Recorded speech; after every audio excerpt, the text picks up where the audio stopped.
great day when you're hanging around. Nothing's ever gonna bring me down. Good times are coming our way. Whenever, wherever, whatever today. Today is going to be a great day. I am Nikki G, your host. Welcome to the Lone Doctrine, the food for thought exploration station, and your place in making today better than yesterday. Welcome, welcome, welcome. This month we've been exploring the topic of connection, and I hope you know that I am so grateful you have connected to this podcast. Whether it's your first time or you're part of the Lone Doctrine family, I am very happy to have you here. I am connected. You might be thinking, what is this? A butterfly and rainbows podcast? No, yes, no, maybe. It's a connection made of exploring how to keep our minds on the right track and staying in shape, in mental shape, that is. What helps you stay in mental shape? Have you ever asked yourself that question? Well, being connected not only to what works for you, but also life in general is so important. What is connection? Well, according to the Webster's Dictionary, connection is a relationship in which a person, thing, or idea is linked or associated with something else. Last week, we talked about the connection to our thoughts, to the thoughts that hold us back the most, our limiting beliefs. Now, when we're talking about staying mentally fit, connection may come in various ways, and you're not so typical, well, that connects to that, and so on and so forth, and is connected to so-and-so. If we become disconnected, apathetic, we could have the very thing we need most right in front of us and not even see it. What's that saying? You can't see the forest through the trees. It's true. I've had many times in my life where I've been disconnected and not in the right frame of mind or practicing the right frequency, shall we call it, that so much good just passed by me, or it was standing right in front of me. It's not just about think happy thoughts. It's about practicing the ways you can stay more connected to the positive rather than the negative. Truth is, there's always going to be negative. It's life. Sounds like a downer, but it's true. We wouldn't appreciate light without darkness, warmth without cold, or the opposite, life without death. The question is, who do you want to be in the midst of the seasons of hardship, of challenges, of chaos, of life? We can easily become the victim to our circumstances. We can stay connected to our past, to our own detriment. It's time, here, now, this month, to explore what will work for you and to put it into action. I found this really interesting book. It's a book about how we need as humans what we lack in the age of distractions and speed. It's a book called The Primal Connection. And I found some key interview questions that I thought were interesting, and I would like to explore them and share them with you today. One thing that was asked in this concept of this distraction-based world was, what is the most glaring deficit in the modern human psyche? And he answered this: a lack of mindfulness. It's ironic because we're inundated with information, data, and knowledge that fills our brains. Everything you could ever know about anything is right there at our fingertips. But what's really going on? What are you missing with your face buried in a smartphone? We're so focused on devouring the latest gadget or article or tweet and moving on to the next one that we're never really here. We're like the NFL receiver who starts his fake out move before he catches the ball and ends up dropping it. Before we even perceived, noted, appreciated, and fully experienced the sensory and emotion input that make up everyday experiences, we're moving on to the next thing. This present is, by definition, extremely fleeting. Here in an instant, gone in a second. But it's also all we truly have. The future is out there, and the past is back there. The present is right here.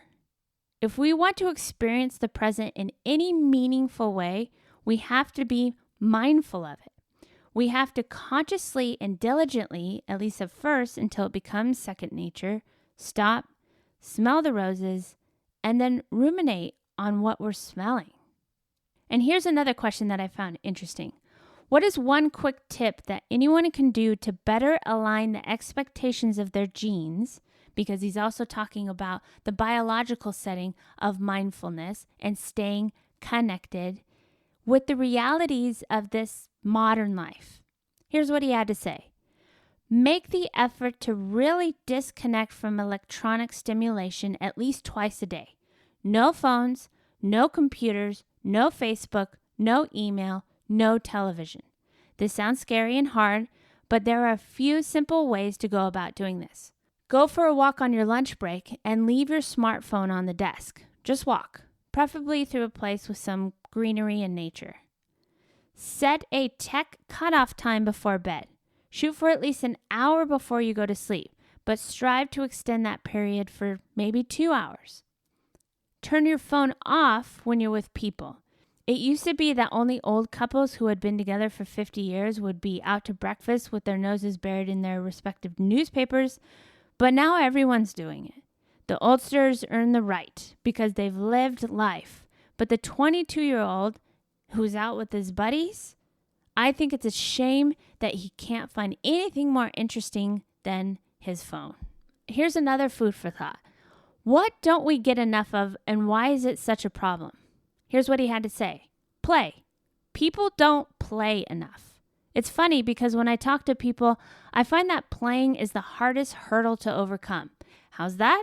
Play is, by definition, fun. Why wouldn't you love to do more of it? Play isn't fun when you feel guilty or self-conscious about it. It's not play if you're holding back and looking around to see who's pointing and laughing at you. Play must be carefree. For it to really count, play must be free. You have to commit to it.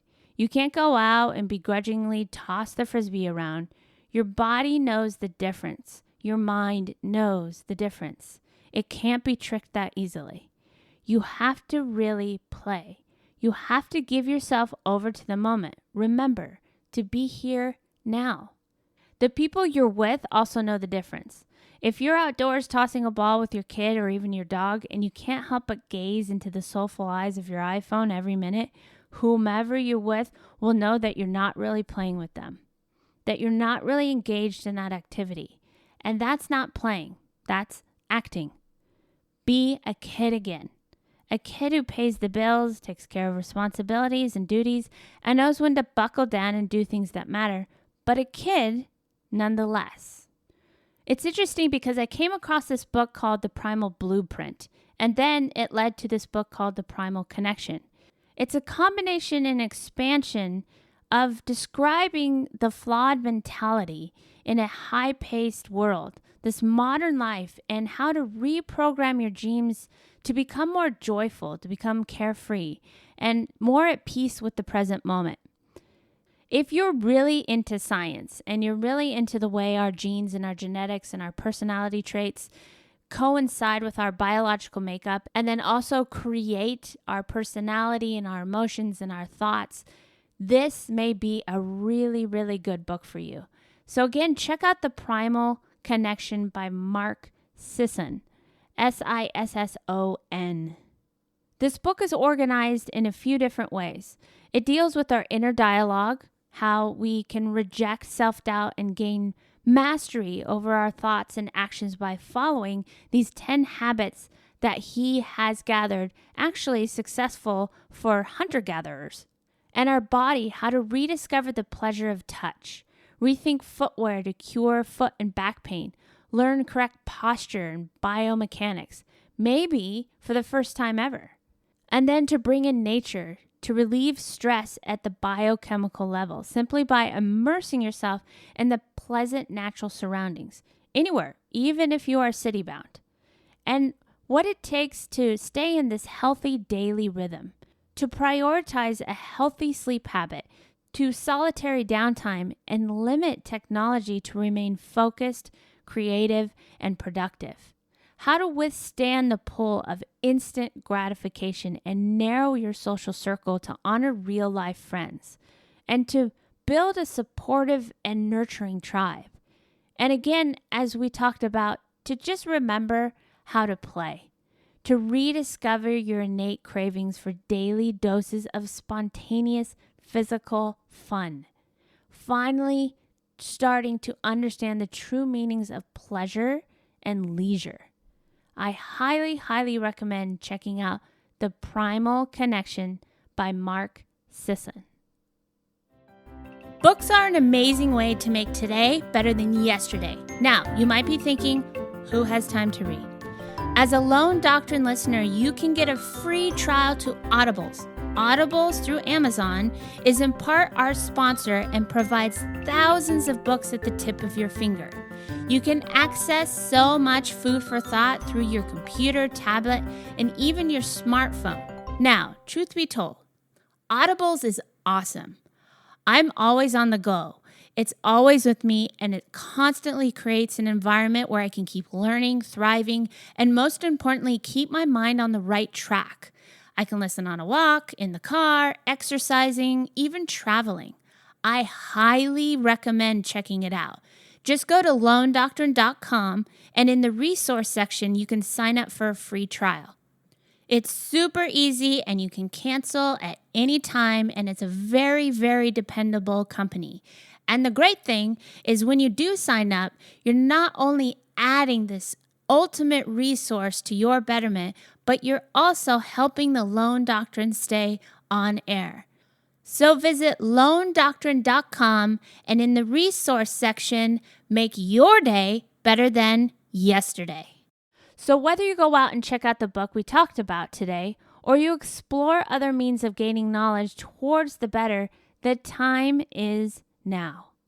Thank you so much for tuning in, and if you could take a few seconds and leave us a review wherever you subscribe, that would be so awesome. We not only love hearing from you, but it helps our show show up in the search engine for those in need. You are the difference. Thank you so much for your support, and until next time, keep fighting the good fight.